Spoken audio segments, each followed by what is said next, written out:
Buenos días, alumnos. Bueno, hoy día vamos a ver dentro del capítulo 3, llamado variable aleatoria bidimensional, el concepto de distribuciones condicionadas. Bueno, para ello debemos recordar el concepto de distribución condicionada, de probabilidad condicionada visto en el capítulo 2. Si tenemos dos eventos, ¿no es cierto?, A y un evento B, donde la probabilidad de que ocurra el evento B distinto es 0, o sea, no es un evento imposible, entonces la probabilidad de que ocurra el evento A condicionada y que ya ocurrió B es la probabilidad de A inter B sobre la probabilidad de B, ¿no? Este concepto lo vamos a aplicar ahora en el caso de las variables aleatorias. Vamos a ver cómo lo incorporamos. Vamos a definir entonces la distribución acumulada condicionada. Entonces la C de F condicionada, F de X dado B de X, se define como la probabilidad, ¿no es cierto?, condicionada de la probabilidad de que X sea menor o igual a X, dado que ha ocurrido B. Es decir, F sub X dado B de X es la probabilidad de que X sea menor o igual a X y al mismo tiempo ocurre el evento B, ¿no es cierto?, sobre la probabilidad de que ocurra el evento B. Y esta definición es aplicable a cualquier tipo de variable aleatoria. ¿Qué significa cualquier tipo? Puede ser continua, discreta o mixta, ¿no? Aunque la mixta, por un tema de tiempo, en realidad no la vamos a profundizar, no lo vamos a ver. ¿Qué propiedades cumple esta distribución acumulada? Bueno, las mismas propiedades que ha cumplido siempre la distribución acumulada. Primero, en la acumulada hasta menos infinito es 0, la acumulada hasta más infinito es 1, se ha acumulado todo el área.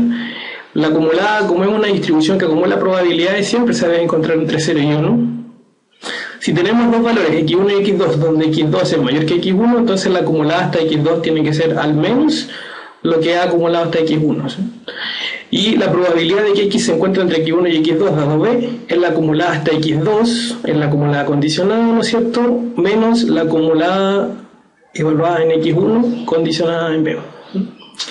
Y bueno, lo que se acumula, ¿no es cierto?, de x, bueno, la acumulada de x dado b hasta x por la derecha es igual a la acumulada de x dado b hasta x en el caso continuo. Si en el caso discreto, bueno, habría que ver en realidad si es que hay valores muy cercanos o no, ¿cierto? Pero esa es una propiedad.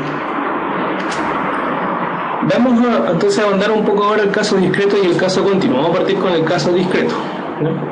La PMF condicional, o sea, la distribución, la función de masa de probabilidad, ¿no es cierto?, de una variable aleatoria discreta X, condicionada a que ocurra el evento B, cuya probabilidad es probabilidad de B, la cual es mayor a 0, viene definida de esta forma, ¿no?, como la probabilidad de que X sea igual a X dado que ocurrió B, lo cual se define como la probabilidad de que X sea igual a X y al mismo tiempo ocurra B sobre la probabilidad de B, ¿no?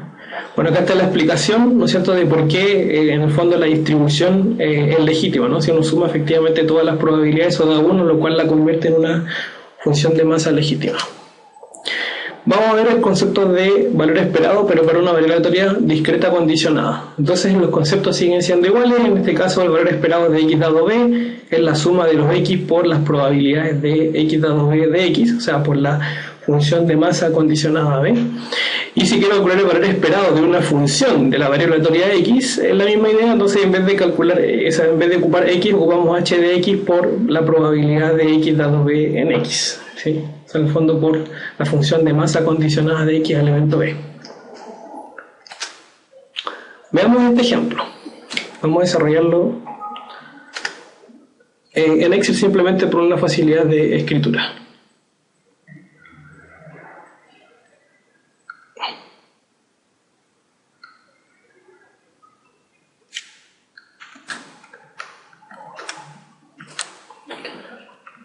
Tenemos, dice, un estudiante que va a rendir un examen repetidamente con un máximo de n intentos y cada una de las cuales, en cada uno de esos intentos, ¿no es cierto?, tiene una probabilidad P de aprobar dicho examen, independiente, dice, de cuántos intentos anteriores haya hecho, o sea, se mantiene constante. La pregunta es, ¿cuál es la PMF del número de intentos condicionado que el alumno aprobó la prueba? Bueno, en general acá, primero lo que tenemos que notar es cuál es el evento al que se está condicionando, ¿no? En este caso el evento al que se está condicionando este hecho es que el alumno aprobó la prueba. Entonces, primero definamos con A, ¿cierto?, del evento el alumno aprobó la prueba.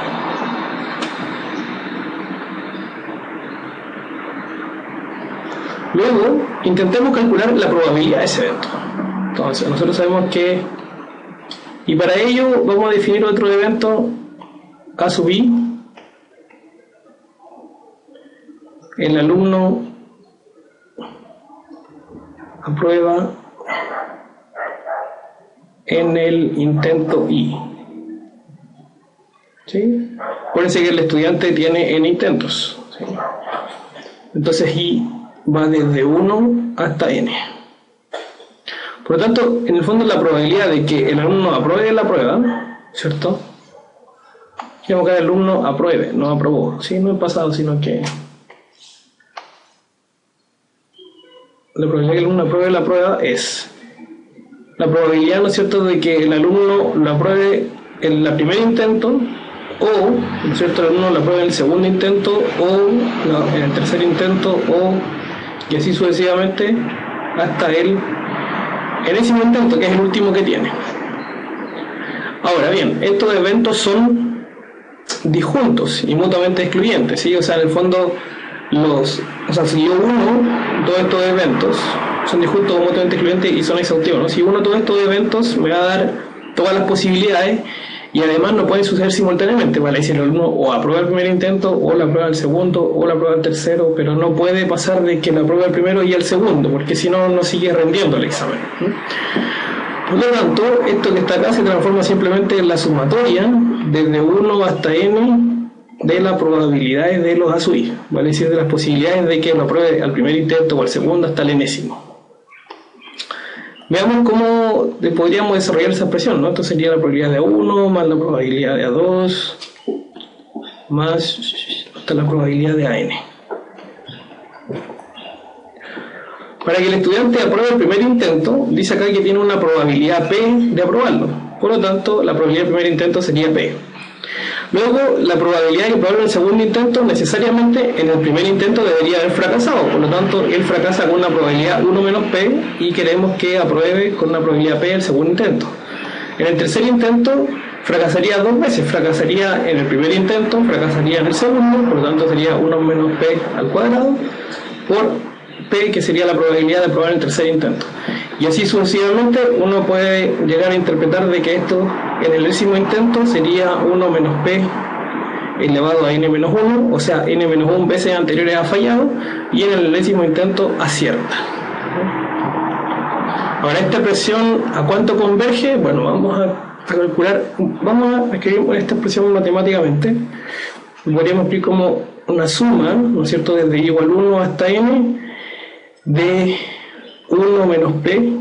Fíjense que cuando el i vale 1, 1 menos P está elevado a 0, ¿cierto? Por lo tanto, esto es ahí. ¿Sí? Esto multiplicado por P. Entonces, cuando i vale 1, el 1 menos P está elevado a 0. Cuando el i vale 2, ¿no es cierto?, nos queda 1 menos P elevado a 1, y así sucesivamente hasta cuando el i vale n, que nos queda 1 menos P elevado a n menos 1 por P.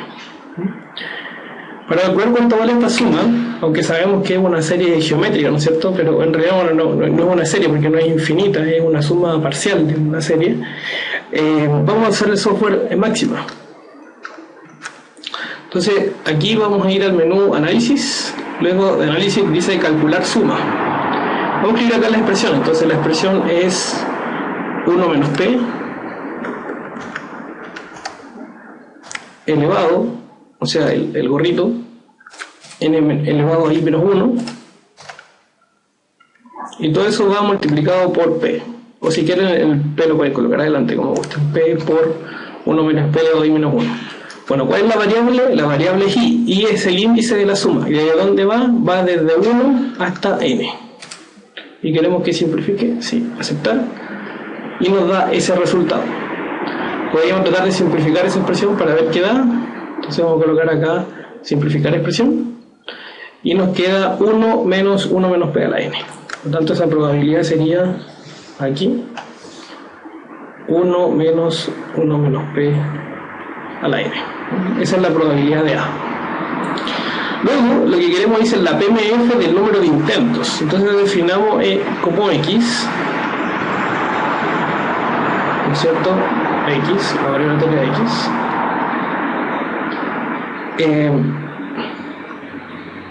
dice cuál es la PMF del número de intentos. Entonces X representaría el número de intentos necesarios hasta que el alumno apruebe el examen.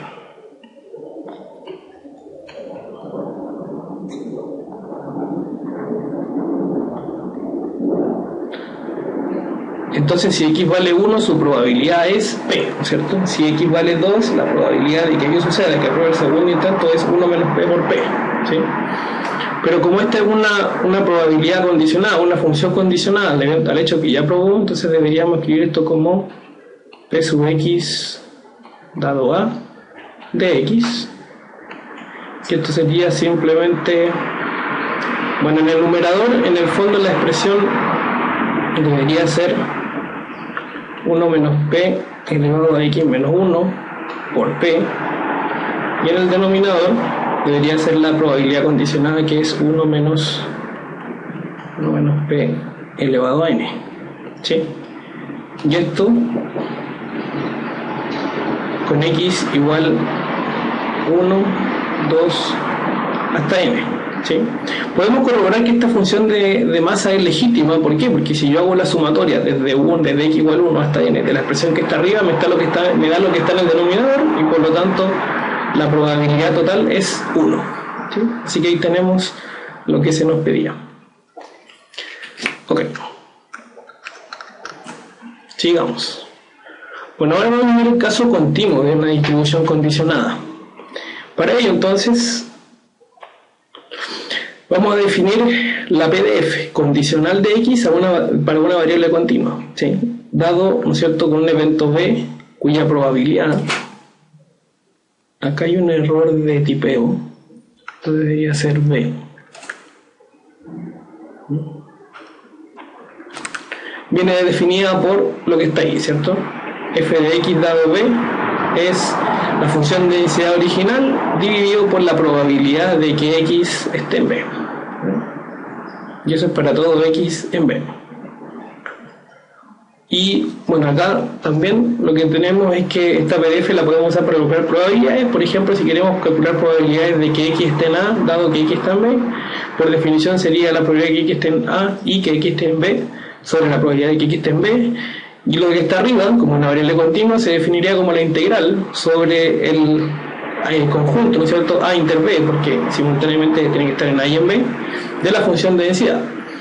Y sobre el denominador sería la probabilidad de que X esté en B.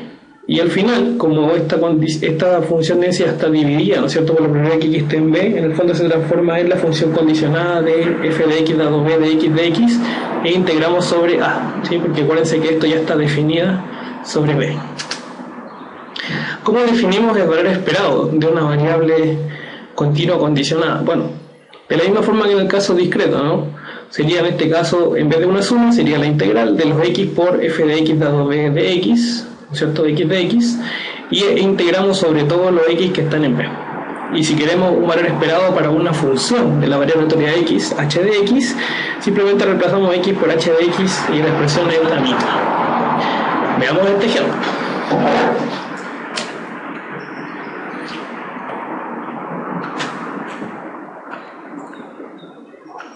Dice lo siguiente: en la industria es habitual probar ciertos artículos electrónicos hasta cierto instante de tiempo y así medir su durabilidad o confiabilidad. Vale decir cuánto tiempo dura, ¿no? O cuánto tiempo sirve el artículo electrónico. Este tipo de procedimientos se conoce como procedimientos de censura, ¿no?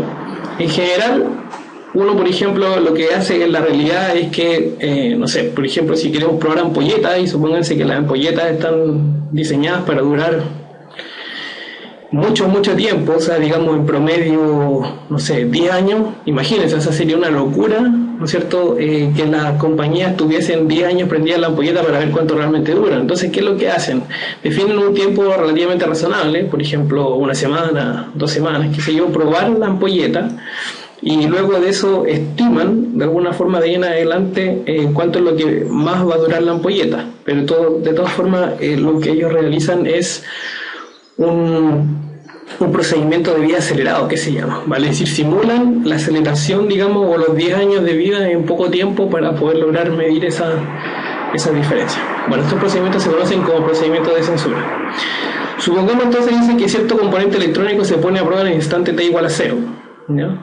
Vale decir, y que no se presenta falla instantánea, o sea, la probabilidad de que falle en 0 es nula, y se prueba, dice, su durabilidad hasta las 2000 horas, es decir, hasta las 2000 horas se mantiene prendido, digamos, el componente electrónico, y si aún sigue funcionando, igual se apaga, ¿no? Y si ha fallado, bueno, ya falló antes. Definimos con T la vida de los componentes electrónicos, que viene expresado en miles de horas y viene expresado por esta función de densidad, E a la menos T para T mayor que 0 y 0 de otro modo. Nos piden encontrar la PDF de la duración del componente en el procedimiento de censura, ¿no? Bueno, primero lo que deberíamos hacer es tener en consideración que el componente, a pesar de que pueda durar más de 2000 horas, ¿no es cierto?, el procedimiento de censura no va a durar más de 2000 horas. O sea, por ejemplo, vamos a definir T, definamos la variable o definamos el evento B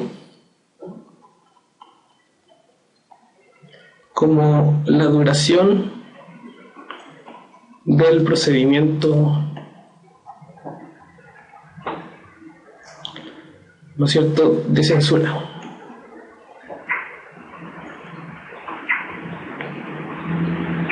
Bueno, ya sabemos, ¿no es cierto?, que la duración de este evento es la misma variable T, la duración del componente, pero tiene que ser a lo más 2000, no puede ser mayor a 2000. ¿Sí? O sea, estamos de acuerdo en que el componente, a pesar de que pueda durar más de 2000, en el procedimiento de censura es imposible que dure más de 2000 porque ahí se apaga el experimento. Entonces vamos a cuantificar cuánto es la probabilidad de ese evento. ¿Cuánto es la probabilidad de que el componente dure 2000 horas? ¿No? En este caso, esto sería entonces la integral entre 0 y 2000 de E a la menos T de T. Vamos a máxima nuevamente. Entonces aquí queremos integrate exponencial de menos T. Vamos a usar la variable T, ¿no es cierto? Vamos a integrar desde 0 hasta 2000. Y eso nos da 1 menos E a la menos 2000.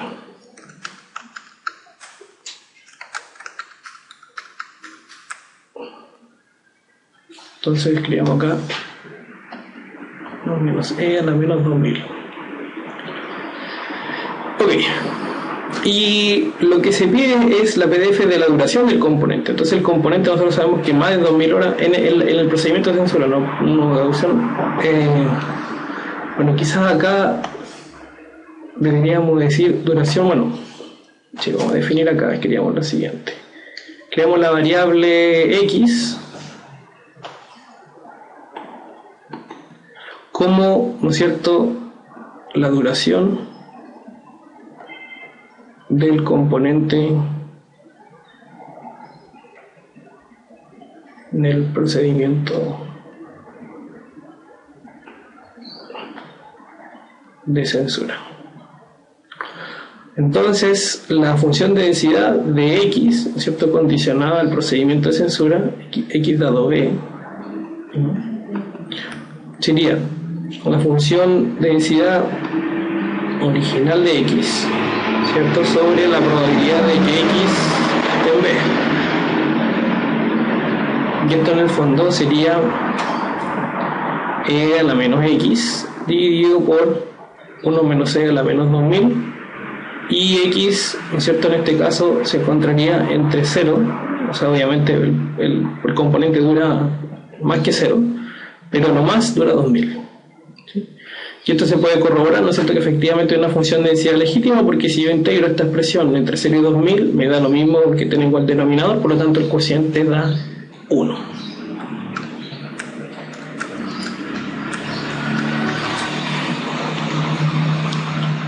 Y por último, para terminar esta clase, vamos a comentar el concepto de independencia. Vamos a decir entonces que una variable X condicionada a la ocurrencia de un evento B es independiente del mismo, o sea, independiente del evento B, si la función condicionada de x dado B de x es igual que f de x. Si la acumulada condicionada B es igual que la condicionada igual que la acumulada, perdón, sin condicionar, entonces decimos que es independiente x del evento B. O bien, de otra forma, lo podemos ver a partir de las funciones de masa y la función de densidad, dependiendo del caso discreto o continuo. En el caso discreto, la función de masa, la probabilidad de x dado b de x, es igual, tiene que ser igual a p de x, sin la condición de b. Y en el caso de una variable continua, la función de densidad de x dado b de x debe ser igual a la función de densidad de x. Ok, con esto hemos terminado esta clase.